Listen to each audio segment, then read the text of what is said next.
Hey guys, welcome back to the channel. Today we're going to be watching a video called How the Dutch Built the Netherlands.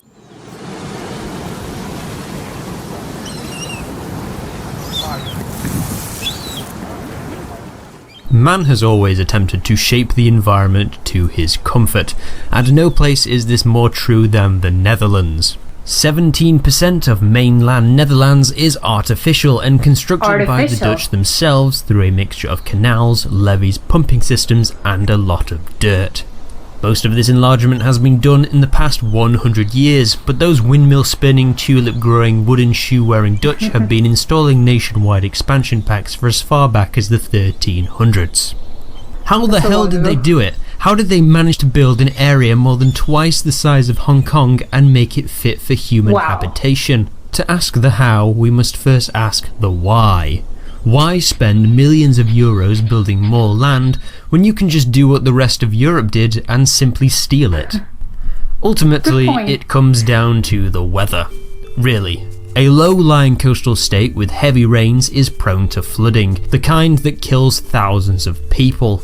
A lot of the flooding came from this area, the Zuiderzee, when heavy rainfall and rising sea levels frequently caused it to spill over. The flat terrain of the Low Countries means that water can go for miles before being stopped, and for this reason the Netherlands is a country of canals, which line the cities and carries the water out to sea. While local governments had been constructing minor dams here and there, filling in lakes and rivers for centuries, it wasn't until 1916 when the Dutch realised they needed to build or die. That's like great.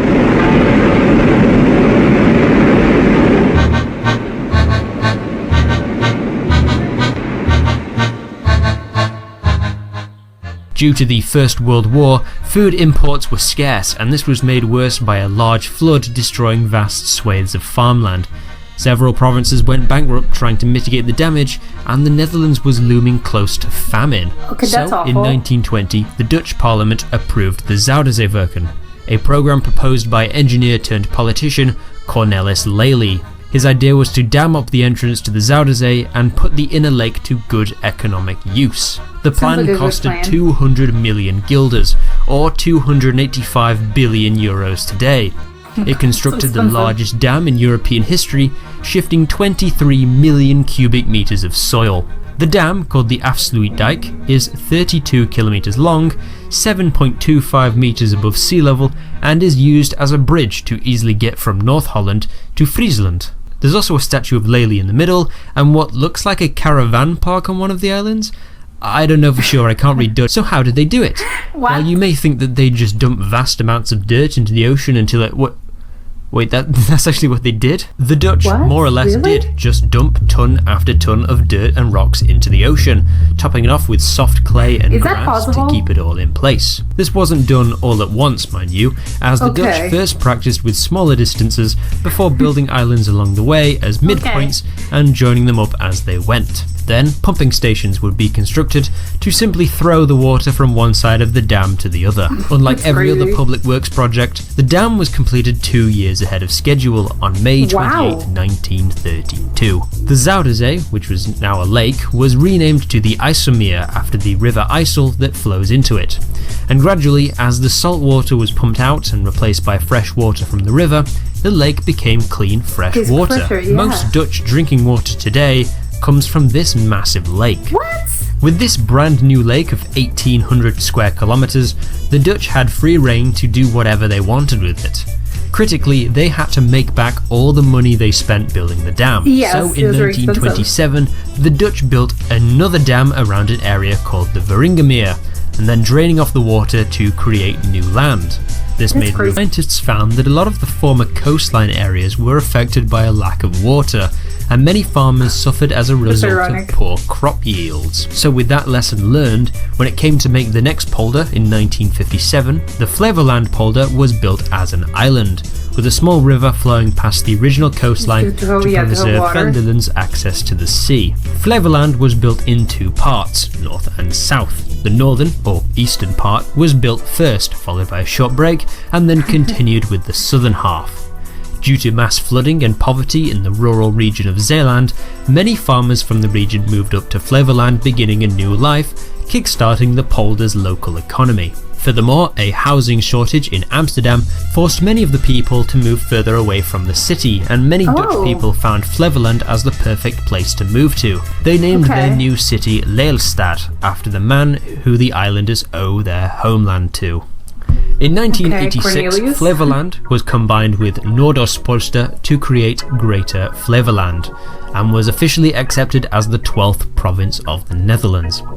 Today it is home to over 420,000 people and has enough farmland to make the tiny Netherlands the second largest exporter of food in the world. That's crazy. Behind only the USA. Flevoland is the largest artificial island in the world. And then they built one more dam across the lake, just in case. But this isn't the only massive infrastructure project that the Dutch have spent millions of guilders on. In 1953, after a horrific flood in the rural Zeeland province that killed over 1,000 people, the Dutch government set about building the Delta Works just 20 days later. The plan boarded up 4 of the largest openings to the estuaries in some of the largest barriers ever conceived. Each fortification is over 40 meters wide and can withstand storm surges up to 5 meters higher than average, which seems low but is actually the height of your average 2-story house. Ultimately, these structures are set to survive 2,000 years, given proper maintenance, and they are even designed with ecological concerns in mind. At the cost of millions more guilders, the Dutch government allowed one of these barriers to have a gate to let in salt water and ensure the many plants and animals of the region aren't disrupted. In less than 70 years, the Dutch have almost completely immunized themselves from flooding and created bountiful wealth for their citizens in the process. I am not exaggerating when I say this is one of the greatest achievements in human history, and the experts agree. The American Society of Civil Engineers declared this dam system to be one of the 7 engineering wonders of the modern world. But the plans for more expansion didn't end there. There's no shortage of proposed ideas for where to build in the future, with the next province of Markervarden having begun construction in 2016. Due to the IJsselmeer Bay being cut off from the ocean by the Zuiderzeewerken dam system, many of the local ecosystem has suffered as a result through lack of regular tides and ocean saltwater. By constructing many islands, shorelines, bays and lagoons, ecologists hope to foster new, diverse ecosystems to make up for the disruption caused by previous development works. Yeah, like to fix it. The Netherlands will continue to grow, building her way into prosperity as the population live, work, study and play in absolute safety well below sea level. Maybe one day the Dutch will stop their quest to expand their shores, but for now the people of the Netherlands will continue making the Netherlands. Yeah.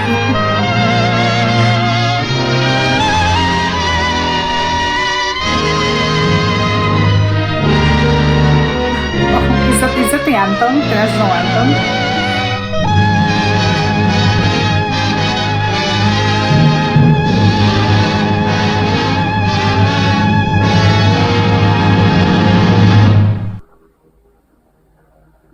Okay, so it was a little bit what I was expecting, because again I knew that the Netherlands, like they're famous because there's a lot of canals and water. But I know that, and it's true, because it says like how the Dutch built the Netherlands, and you would think, well, yes, as the British people built Britain and as Germans built Germany. But no, in this case, it's like, no, it's different, because they're literally like building it, like they're building the land, which sounds crazy, because I think all the countries, islands, nations in the world, you're sort of like, people sort of like build the houses, build a city, but they don't actually have to build like the ground, the terrain, the land is already there. But in this case, I think it's probably the only nation in the world that actually actively had to build the land in which they would like live. So that's crazy. It's a crazy concept, and I've never heard of it before, but it is kind of true. And something that surprised me is that they are still sort of like building it. It's like, what do you want? But I get it. It's like, maybe they are thinking, obviously, like it's good, you can never have, I think, that's probably the mindset of, you can never have enough like land, for a nation. So it's like, probably they're like, yeah, we're not gonna stop. Like, if we can, there's like plans to build more, and it's like, that's crazy. How are you building like more terrain, more land? Are you gonna fill it? Well, maybe I'm thinking it like, people are going to move there, but it's like how many people can live there. But it's probably because they wanted to actually like exploit the land. You know, they want to like build crops, not just for people to actually live there. Obviously you will need people to like handle the crops, but it's not a city. I think they're probably building, it's more in the concept of like building farmland, because obviously it's going to give them more money. So I think maybe that's the case. But it's crazy with like the province that they were mentioning is like the one, I can't remember the name, but it's like, yeah, and you know, they sort of like build it, and you know, people like move there. It's like, hey, you know, there's a new province, like you can move there, and people like left the city and moved there. So it's like crazy to think of like, I'm moving to a new city, and it's like, oh, you know, like where is it? It's like, oh, you don't know of it, like it's new, like the land is new. It's like what? It sounds crazy. It's a crazy concept, and I can't wrap my mind around it. But it's funny, although it is kind of sad, I have to say, because in one of the polders, I think that's the name, they annexed, or it was like an isolated island with their own like dialect and obviously their own costumes and you know, culture, and they had to be annexed to like a larger mainland. And that is kind of sad, because I'm wondering, and I think they probably lost, you know, they lost their culture. So that is like, well, that's obviously that's not good.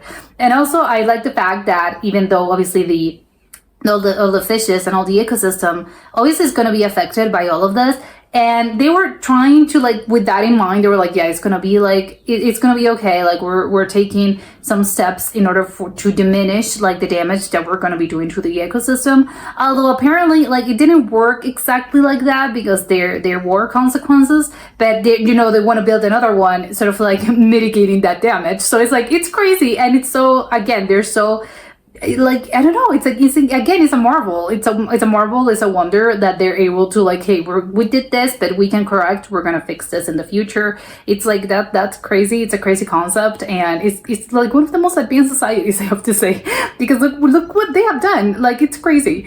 And but yeah, you know, it's insane, and obviously it's a marvel of like engineering, and not just engineering, but I think it speaks a lot about like the culture in the Netherlands and about Dutch people, that they're able to build this, and it's probably like their culture and their own, it's in their DNA basically, because again, they had to like build basically the country. So it is kind of like insane, and it's such a like foreign concept to me that is like, it's difficult for the mind to comprehend.